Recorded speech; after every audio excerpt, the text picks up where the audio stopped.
Oh, peut-être, c'est 10 euros. Bonjour. Oui, celui-là.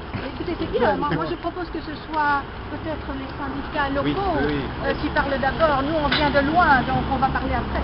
Ok. Voilà.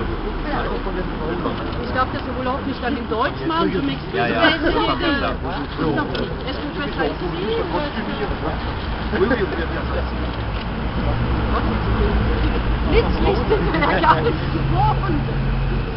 Ja, erstmal, ich versuche jetzt möglichst laut zu reden, damit jeder mich versteht. Ich entschuldige mich, ich werde das natürlich in Deutsch machen. Wir sind hier in der deutsch-freien Gemeinschaft.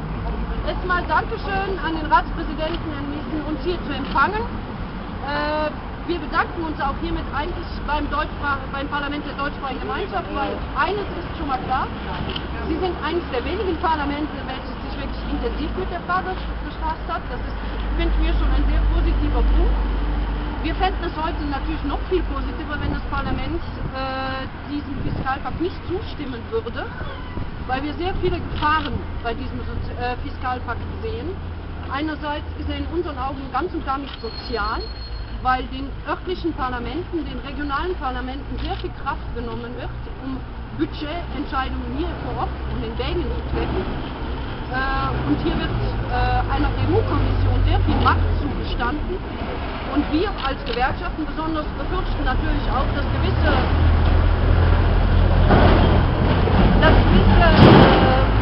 Guthaben, die wir heute haben, wie zum Beispiel unser Indexsystem, unsere Renten, wie sie heute gemacht werden, uns irgendwann mal von der EU vorgeschrieben werden. Und wir sagen, das ist ein System, das haben wir lange gut hier verwaltet und da liegt nicht das Problem.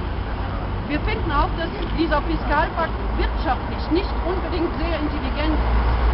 Diese ganze Finanzkrise ist nicht gekommen, weil die Haushaltspolitik in den Ländern schlecht war, sondern weil der Finanzmarkt zusammengebrochen ist und dadurch Zinsen in die Höhe gegangen sind, die Länder wie Griechenland ganz einfach nicht mehr stemmen können. Mit dem Fiskalpakt werden Banken gerettet, Spekulanten gerettet, aber nicht die Bürger selbst. Wir sehen es in Griechenland, wir sehen es in Spanien, wie hoch die Arbeitslosigkeit jetzt ist, wie Renten gekürzt werden, wie Staatsdiener entlassen werden. Und das ist eine Befürchtung, das ist auch etwas, was wir in Belgien nicht wollen. Und wir würden uns natürlich wünschen, wenn hier in Ostbelgien die Courage bestehen würde, zu sagen, wir sagen Nein. Das ist unsere Nachricht, die wir heute geben wollen.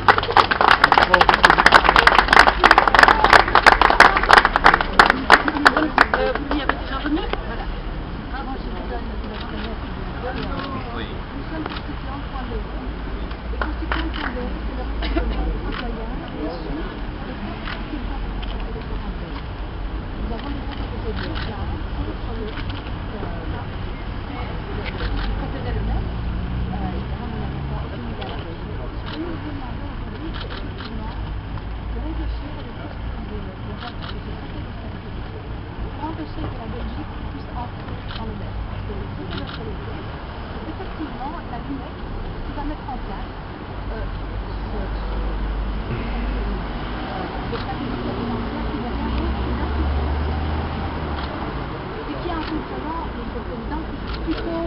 Scandaleux.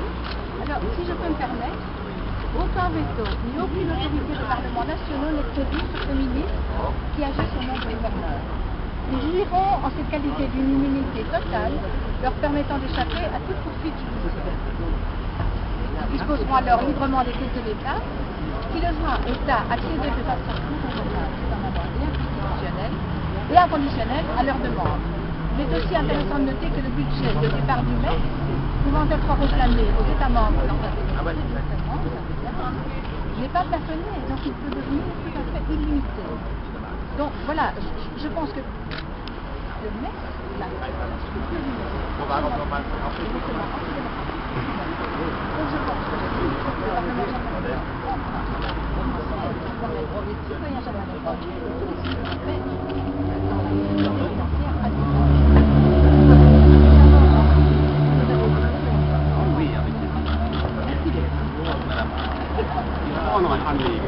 Je fais l'intervention si c'est possible.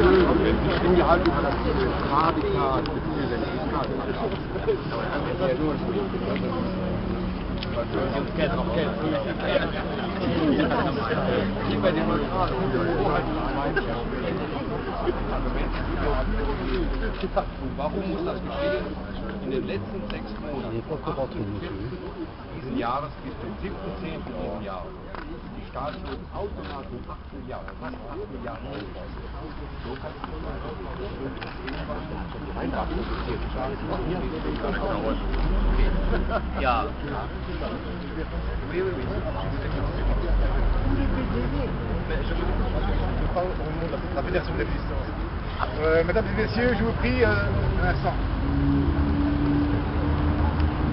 Pour la 29e fois à Namur, nous manifestons devant le Parlement wallon pour essayer de faire prendre conscience à nos élus de ne pas discuter et de ne pas voter pour le traité d'austérité, le TSCG, sans avoir préalablement exposé les enjeux dans un débat public et contradictoire, suivi de consultations populaires.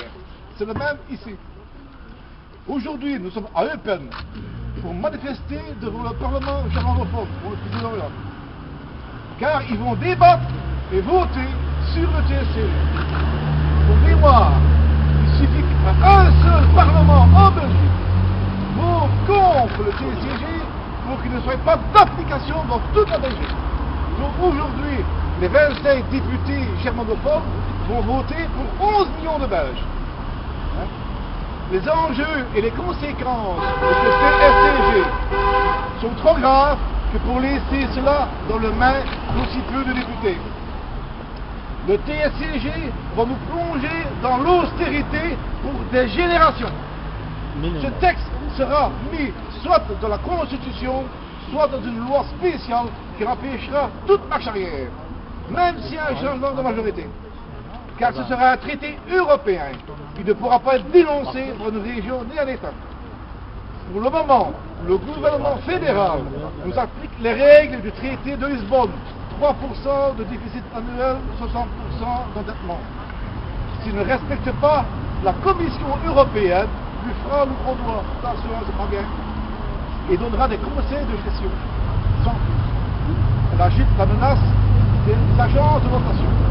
Par contre, si on signe le TSCG, ce sera 0,5% du déficit impératif. Et si plus de 60% d'endettement, on est à 105, 5% de remboursement par an, c'est-à-dire 8 milliards d'efforts budgétaires en plus. Sinon, on aura une amende salée à la clé, automatiquement. Attention, ces critères seront valables pour tous les niveaux de pouvoir, y compris les provinces, y compris les communes, y compris même le CPS. Les CPS, si c'était comme ça, on dira non, mon gars, ça va pas, il faut. Un carnage social se prépare, car plus de la moitié du secteur de la construction travaille pour les communes. Sans argent, pas de travaux. Donc, faillite et licenciements en cascade vont survenir. Toute une série de subsides aux associations, aux écoles, aux services parastataux vont être drastiquement revus à la baisse. Tout un tissu social va disparaître. Messieurs, dames les députés, il y a beaucoup de bourgmestres chez vous. Donc, vous devez bien comprendre les conséquences pour votre commune et vos administrés si votre vote est plus supprimé. Vous ne pouvez pas vous cacher derrière l'Europe ou derrière le fédéral. Vous êtes pleinement responsable de votre vote. Pleinement. Rien ne peut vous obliger à dire oui. Rien. Vous êtes libre de votre vote. Vous avez une responsabilité énorme devant l'histoire de votre pays. C'est aujourd'hui que vous devrez réellement prendre vos responsabilités. Vous allez décider du sort de millions de familles. En 10 secondes, le taux d'appui sur un bouton. Le choix sera, je vote pour la Commission européenne et le capital européen, ou je vote pour mon peuple et ces millions de familles. Vous administrez de ma commune, ma famille étendue. Vous votez non à l'austérité à perpétuité, sauvegardez la souveraineté de l'État, sauver la démocratie, refusez le TSCG. Bravo, bravo, bravo.